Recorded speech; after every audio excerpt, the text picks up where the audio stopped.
The Heavenly Demon. Can't Live a Normal Life. By Sanchin. Chapter 85. The Second Variable. Part 1. Stephen called for a soldier. He is a native of this area. He has a perfect grasp of the surrounding terrain and will be a useful guide. I am Kobe. The soldier that had just arrived had a dark face. Roman accepted his greeting and moved to the commander's room. He then spread open the map on the table. Swish. This is the map of the southern front. What is the fastest way to get to the rear of the southern front? Are you seriously asking about the way to the rear of the southern front? Kobe's eyes widened. Stephen had told him that Roman needed his help in order to go and help the other defense lines. Thus, he assumed Roman would ask him about the fastest way to the other defense lines. However, as he asked about the fastest way to the rear, he was stunned. There was no need to explain why. Still, for active cooperation, Roman said his thoughts out loud. I do not think the defense lines on the southern front can hold on any longer. Even if we move fast, one place is bound to collapse, and enemies will break through. Thus, there is a high probability that we will be isolated in such a situation. That's why I want to go to the rear of the southern front first. We will understand the situation of the defense lines and respond with flexibility after joining the forces in the rear. Kobe then realized that it was quite a sensible decision. As Roman had said, with a small number of troops, he could not tackle all the threats on the southern front. Finally, Kobe's gaze turned toward the map. He said, pointing to a path, once he had searched for the fastest way to reach the rear. I think moving on this path will be good. If we follow this road, we can get there in around 3 hours. It was one of the many paths to the rear. Still, it was the safest way to travel there. Nevertheless, Roman shook his head. No. We cannot take the safe path now. What we lack is time, and in order to shorten the time, we need to move fast, even if there is the risk of falling off of steep slopes. Then how about this road? It was one near a mountain. The terrain was much rougher than the one he had suggested first, and even though they needed to go up a slope, they could get across the mountain quickly. If the first one took 3 hours, then this one would take around 2 hours and 30 minutes. He thought it was good enough, but Roman didn't seem that happy with it. From what I know, it takes about 2 hours and 30 minutes for an average person to go through this road. That isn't enough as well. My soldiers have the ability to maintain their speed in any terrain. And considering our level, we need a path that can get us there within 2 hours. At that moment, Kobe felt something strange. Huh? His 2 questions were answered with 2 diligent and informative answers. When he noticed Roman's ability to grasp the road, he only looked at him with a stunned expression. The first method was one that anyone, including those not originally from the southern front, could understand. When considering Roman's perspective, it was reasonable asking for a quicker path because it was obvious from the map that the area was flat. Nevertheless, that wasn't the case with the second one. How does he know that the path behind the mountain takes 2 hours and 30 minutes? It cannot be a simple prediction. Obviously, he spoke with confidence, so he must have calculated it. And as it is like that, it means that he is someone who understands the terrain of the southern front to some extent. Then why did he choose me as a guide? He wondered about that. He wanted to know just what Roman was thinking. I didn't know you knew the way around so well. He asked a question indirectly. He didn't know why he had been called when Roman knew about the terrain that well. And Roman responded to his slightly provoking words while looking at the map. When I was assigned to the southern front, I decided to research this place for a while. How will the place I will live in for 2 years be? Just what is the terrain like? I studied it a lot in case something happened, but obviously, I couldn't fully understand the place. Still, I, at least, know what any other person who can read a map knows. The information Valhalla had given made Roman order Lucas to investigate the southern front. It didn't mean he only had to check for signs of war.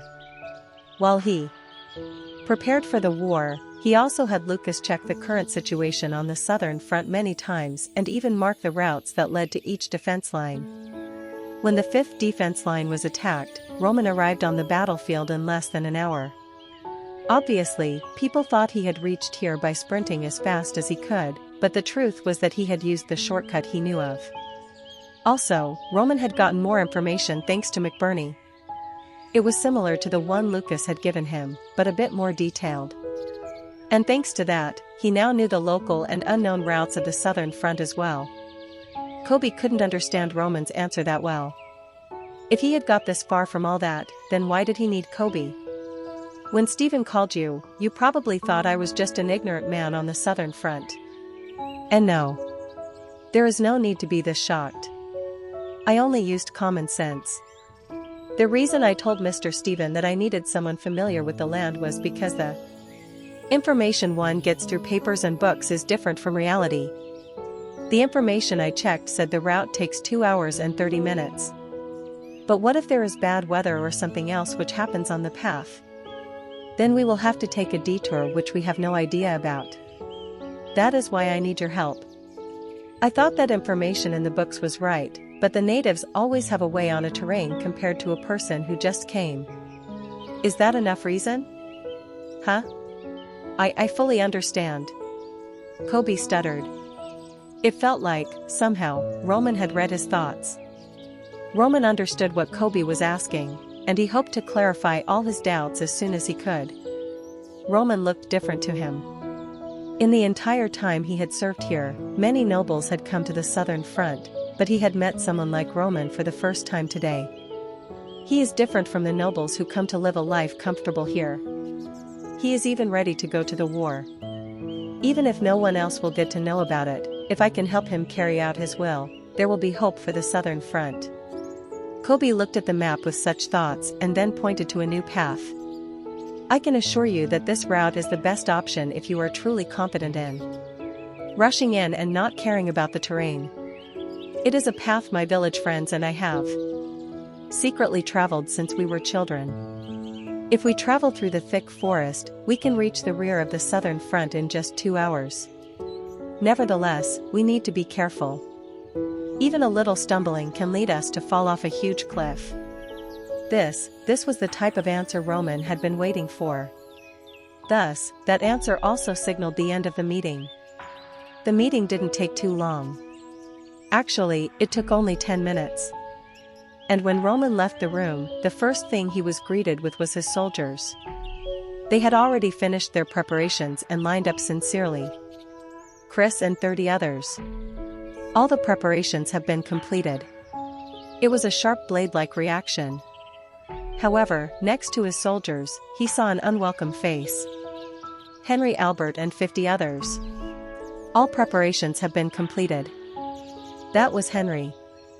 He had looked at Chris and imitated what he was doing. Naturally, there was a huge difference in the aura they gave out, but Henry tried to be as serious as he could.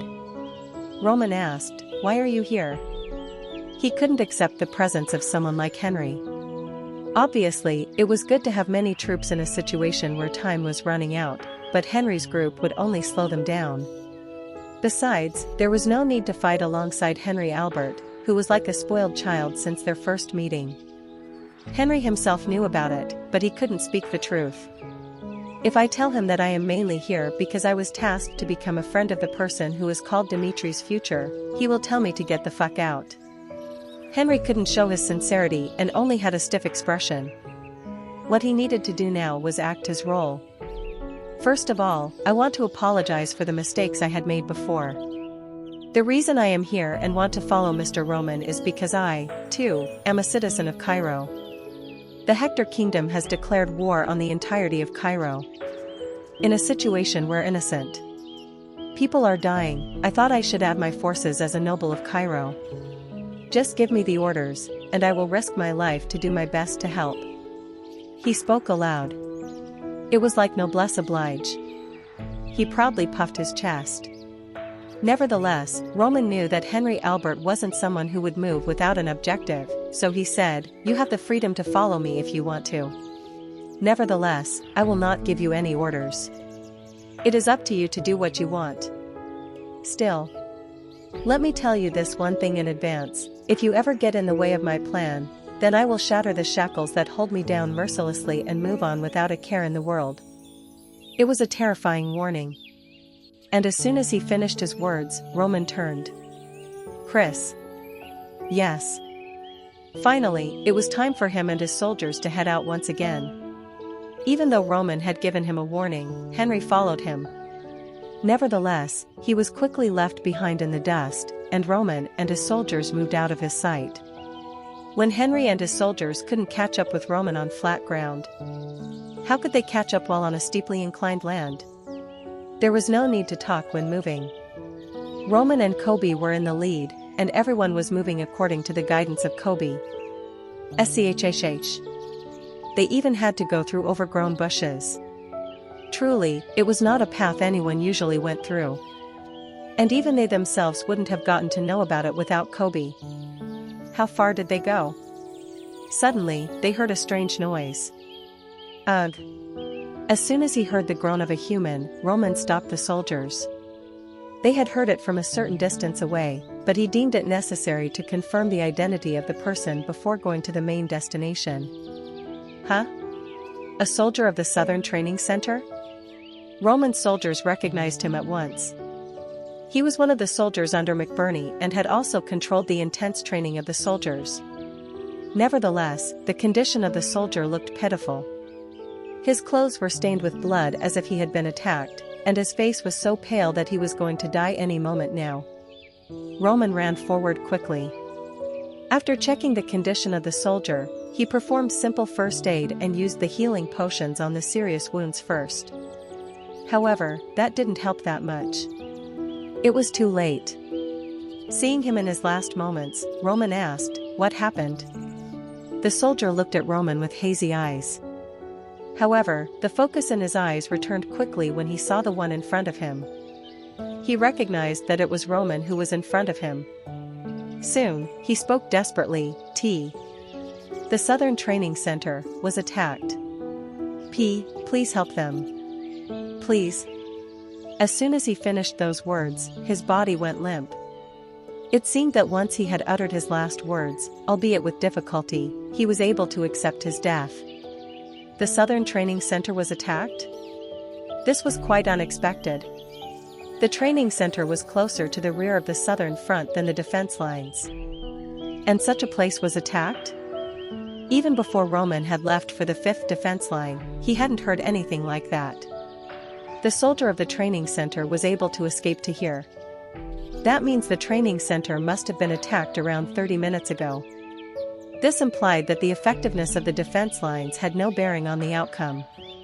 The Hector Kingdom attacked all the 5 defense lines at the same time, and at the same time, they also sent another unit that was prepared to clear out any variables from the outside. Why the hell was such an operation carried out? It didn't seem to make any sense. And Roman couldn't guess what Hector was trying to achieve without more information. At that moment, Roman could only think of one thing. The southern front may not have as much time left as I had anticipated. It was clear that the Hector Kingdom hadn't attacked Cairo blindly. They had decided to attack today after preparing thoroughly. Roman got up. "We will head to the Southern Training Center now." "We understand." Now, helping the Southern Training Center was the utmost priority. Chapter 86. The Second Variable. Part 2. Supporting himself with his back on the wall of a building at the Southern Training Center, there was McBurney, who was exhaling harshly. Huff. Huff. His condition looked dire. The armor made of chains that had been tightly woven had already torn off his body. With his bare skin revealing, blood continued to flow down from the slash on his abdomen. Fortunately, his intestines hadn't fallen out yet. Ordinary people would have covered the abdomen with one hand, but McBurney couldn't do it as his sole arm was aiming a sword at his enemies. "He will die if we leave him alone. Why don't you give up? We will give you a painless death." Hector's soldiers were asking such questions while giggling. There were 3 of them. They steadily advanced, encircling McBurney, and pointed their weapons at him. Naturally, the situation turned McBurney's throat dry. His vision was already turning blurry, and he even had to bite off his own flesh in his mouth to stay focused. TCH. Fuck it, you bastards. He could taste the bitterness in his mouth. The situation was so bad that his blood was acting like water as it quenched his thirst. I will risk my life to kill whichever bastard dares to attack first.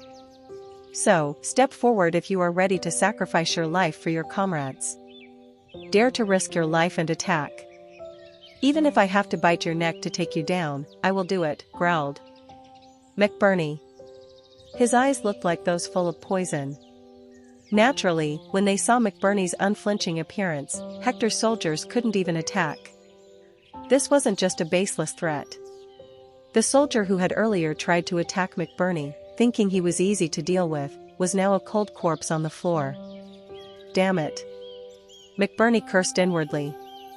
He had tried to not show it as much as possible, but now, he was in the worst physical condition he had ever been. It was so bad that it wouldn't be strange if he collapsed down at any given moment. He was only holding his body up by leaning on the wall behind him, and as Hector's soldiers seemed to have noticed that, they were just passing the time safely. If only my right arm was still there, I could have killed them. When he was forced to face the harsh reality of having lost an arm once again, he contemplated his own helplessness. Back when he was fighting on the Western Front, he could easily deal with 2 to 3 enemies at once. It wasn't because he had learned a systematic and amazing technique previously.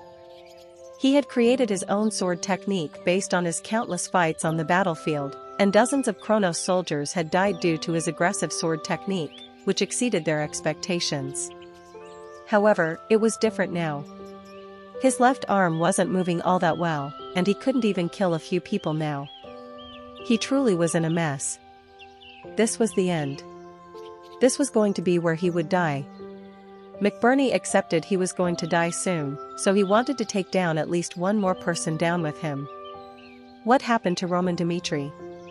Suddenly, the face of a person who had impressed him came to his mind. Roman Dmitri was the first person he had met at the Southern Training Center who was truly a noble, and unlike the others, he had prepared for war. He could be said to be the only person who hadn't let go of his tension and attention even though he had come to the Southern Front.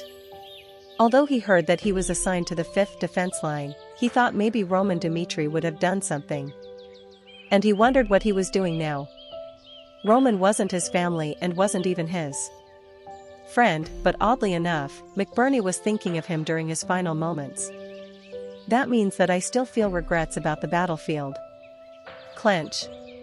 He gripped the sword tightly, lowered his body, and ran forward. Even though blood was dripping down from his stomach, his eyes were only searching for the weakness of his opponent. Just then, Quang. Quack. Attack. He heard a loud noise from outside the building. Roman was one step late. The Southern Training Center was already in ruins when he and his soldiers arrived, and the bodies of soldiers were scattered everywhere. It was a gruesome sight.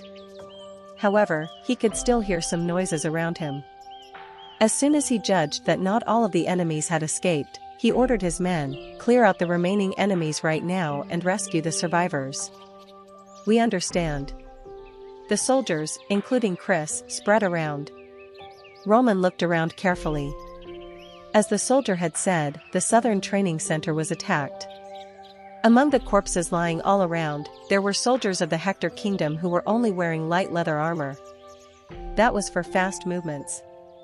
Nevertheless, that was only a small portion. Most of the corpses were of the soldiers of Cairo. Just by looking at the corpses, he could tell that their surprise attack had paid off well. Roman expanded his senses and listened to the sounds around him. McBurney? Among the many sounds, he heard a familiar one. It was the sound of McBurney fighting with someone, and from the sound of his panting voice, it looked like he was in a dangerous situation. Roman immediately moved to the building that was not too far away. And as he opened the door of the expected place, he saw it. What? Did Cairo already send in reinforcements? Hector's soldiers were bewildered. According to their calculations, no reinforcements should have been able to arrive here in such a short time. As the defense lines were attacked, it made no sense for Cairo to send reinforcements to a place like this so quickly. Then who the hell was this person in front of him?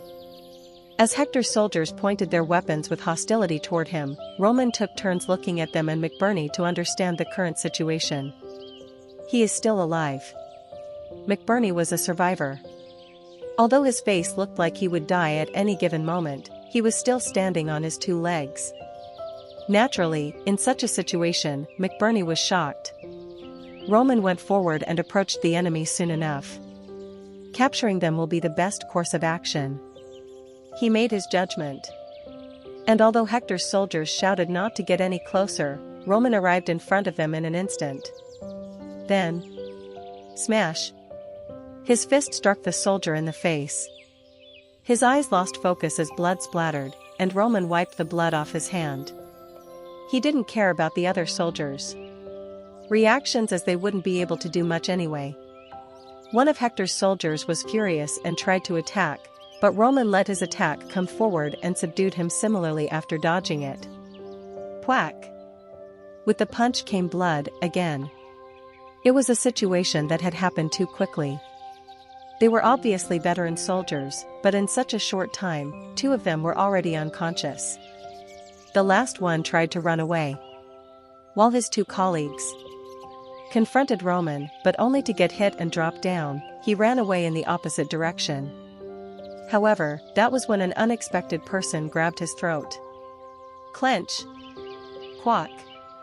I did warn you that I would take one of you down with me. It was McBurney. He was quick-witted.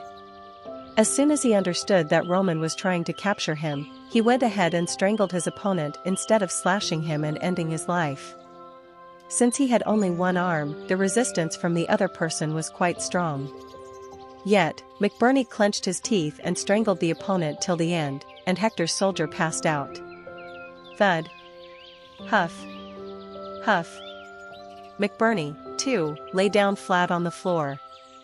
He was at his limit. His mind was already hazy, and he felt an unknown feeling rise up to his throat.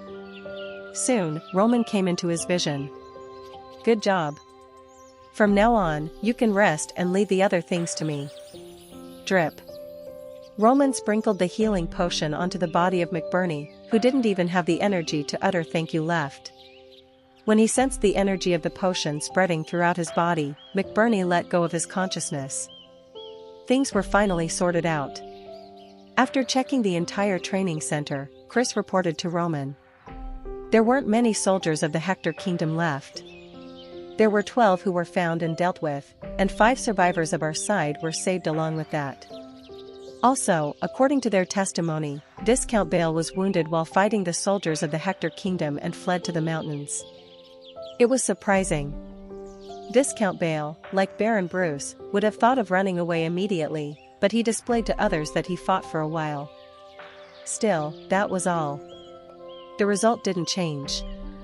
Most of the soldiers who died here met that result because of their negligence of not training, and that was why less than 10 soldiers survived. The main force of Hector Kingdom attacked the training center and then left. According to the survivors, the number of enemies was around 100. There must be a reason why they are using this hit west and win east strategy. With this, he became more sure of that one possibility. The purpose of the enemy was exposed to some extent, but he still couldn't make any hasty judgments. That was because many lives depended on each one of his judgments. And as he knew the weight of words, Roman decided not to say it. What about the soldiers of Hector? All locked up in one building. There was only one way to find out the truth. Roman stepped forward. Churs, from now on, do not let anyone enter the building until I give an order. Yes.